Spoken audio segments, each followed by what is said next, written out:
तो किसान साथियों, आज आपको मेरे यूट्यूब फैमिली है और आप सभी, तो आपको मैं घर जैसी चीज़ें सजेस्ट करना चाहता हूँ। आपको कुछ ऐसी चीज़ें या ऐसी जानकारी देना चाहता हूँ कि जिसे फॉलो करके या उसको मेरी बातों को समझकर किसानों का जो भी मुनाफा रहता है उसको अपन बढ़ा सकते हैं। तो किसान साथियों, आप जैसे चने की खेती कर रहे हैं तो सबसे पहले चने की खेती का सबसे महंगा चीज़ रहती है उसमें बीज। बीज के बाद रहता है किसान साथियों, आप खेत में कौन कौन सी चीज़ डाल रहे हैं, कितनी लागत लगा रहे हैं। ये सारी चीज़ें किसान साथियों, जो भी आपकी लागत, जैसे कि चने में आप लागत 1 एकड़ में 30,000 की लागत लगा रहे हो, बीज, खाद, दवाई, सभी सारी चीज़ों को मिलाकर 30,000 की लागत लगा रहे हो, और आपके मोटा मोटा मान के चलते हैं कि 1 लाख के चने 1 एकड़ में हो रहे हैं, तो आप वहीं पर 30,000 को माइनस कर दीजिए। अब आपको जो प्रॉफिट निकल रहा है वो निकल रहा है 70,000 का। अब 70,000 में किसान साथी आप आपके 10,000 रुपये एकड़ के हिसाब से मेहनत भी निकालेंगे अपनी खुद की भी, तो उसमें किसान साथियों 60,000 रुपये एकड़ के हिसाब से बच रहे हैं आपको। तो किसान साथियों, मैं समझाना चाह रहा हूँ कि अपनी जो लागत है, लागत को कम से कम रखें। इस चीज़ को ध्यान में रख कर कि अपन आज ज़्यादा लागत लगा रहे हैं, तो उसका जो भी पैसा हमको बचना चाहिए वो आखिरी में आप जब फसल बेचोगे उस टाइम पर आपको जो बचना चाहिए वो चीज़ नहीं बच पाती है।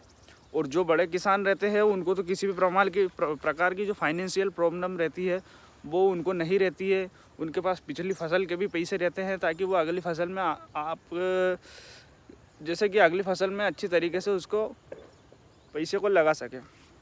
तो किसान साथियों, अपने जो बजट है, बजट के हिसाब से, जैसे मान लो आज की स्थिति, आज इस साल की जो स्थिति थी, उस समय बोने पर किसान साथी सबने डालर चने बोने का जो डिसीजन लिया था। अब देखिए किसान साथियों, 1 एकड़ में 1 कुंटल दाने आपने फेंके हैं और 17,000 रुपये कुंटल का आपने बीज लिया है, तो आपकी 17,000 की लागत जो जुड़नी चाहिए थी आपकी 1 एकड़ में, वो तो आपकी लागत 1 एकड़ में जुड़ चुकी है।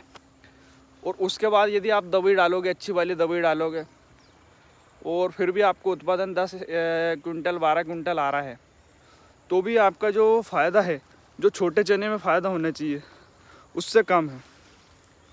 और लागत किसान साथी उसमें ज़्यादा है, रिस्क ज़्यादा है। इसलिए आपके बजट के हिसाब से काम करें और उसके बाद अपनी लागत को कम से कम रखें। उसके बाद किसान साथियों, ध्यान रखने योग्य ये बातें हैं कि जैसे आप खेत में निंदाई के लिए लेबर भी चला रहे हैं, तो ये सारी चीज़ें क्या है, ध्यान रखें। अपने खेत को अच्छी तरीके से बखर के फिर बोएं ताकि खरपतवार की समस्या ख़त्म हो जाए।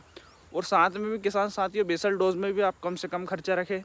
और जो दवाइयाँ देते हैं, जैसे 4-4 5-5 स्प्रे कर देते हैं किसान साथियों, मैं आपको सच्चाई बताता हूँ कि ये जो चने लगे इसमें सिर्फ एक ही स्प्रे करा हुआ है। अभी सिर्फ सिंगल स्प्रे पे आज ये 60 दिन के चने लगे हैं। अब इसमें एक सिर्फ फूल पे डालेंगे, और यदि घेटी पे इसमें यदि किसान साथियों ईल लगती है तो उसके साथ 0050 और ईल मार डालेंगे और इसको चने को यहीं पर क्लोज कर देंगे। और इसमें किसान साथियों हमको 10 से 12 का एवरेज मिलेगा। इसमें हमने सिर्फ मेहनत इस पे करनी है कि पानी आपको सही समय पे देना है और सही तरीके से देना है, फैला के पानी नहीं देना है चने में। तो चने की खेती में किसान साथियों, जो भी ध्यान रखने योग्य बातें रहती है, तो ये सारी चीज़ें रहती है जो आपको ध्यान में रखना चाहिए।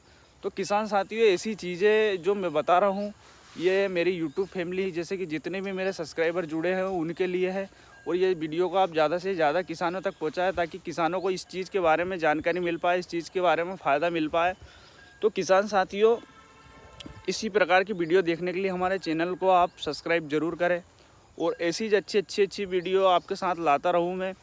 तो आप सभी का आशीर्वाद किसान साथियों मेरे ऊपर बना रहे, तो मैं ज़्यादा से ज़्यादा किसानों को इस चीज़ के लिए प्रोत्साहित करूंगा कि आप लागत कम करें और मुनाफा ज़्यादा बढ़ाएं। और उस चीज़ के लिए हम निरंतर एक प्रयास कर रहे हैं कि हम बहुत सारे किसानों को सजेस्ट कर रहे हैं कि कम लागत और अधिक मुनाफा आपको खेती से लेना है। तो किसान साथियों, इसी प्रकार जो मृदा की हमारी आजकल हालत जो बिगड़ चुकी है उसको सुधारने पे भी हम काफ़ी ध्यान दे रहे हैं। तो किसान साथियों, हमारी चैनल के माध्यम से आप जुड़े रहिए, इसी प्रकार की अच्छी वीडियो आपके साथ लाते रहेंगे। ठीक है किसान साथियों, धन्यवाद, राम राम।